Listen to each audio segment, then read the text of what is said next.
In this video, you can clearly see two scientists are doing post-mortem of this alien-like creature. Scientists are analyzing the body and playing with internal organs of them.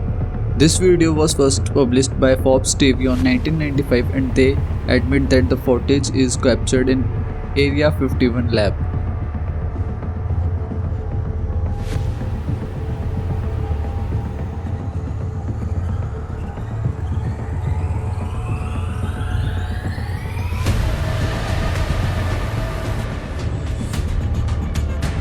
In the footage, you can see an alien is sitting on the ground and looks disturbed like it was forcefully locked in the room. Footage is not properly cleared, so it's hard to confirm it's alien or something else.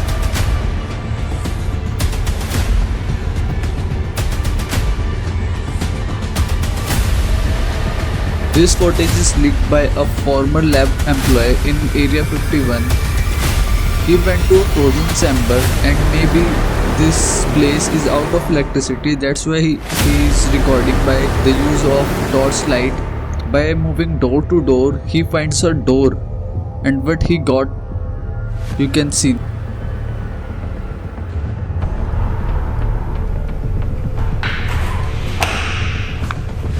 When the employee see this alien, he ran out from there. And this alien is unexpected for him. He don't have any idea about this alien. I have question for all of you. Why the America is only facing these incidents of UFO and aliens? Tell the answer in comments. The best comment will be picked as a winner and I will give shout out in the next video. So subscribe to this channel and click the bell icon to get videos on time as well as winner. Press left video for UFO sighting in United States. History repeated. Right for alien walking on Indian street. Bye bye. Yo, microphone check, make it a microphone check. Give it a microphone, I make it a microphone dead. Don't step to me, newbie, I could truly be moody. I could've played the fucking Grinch in the movies. I've been a part-time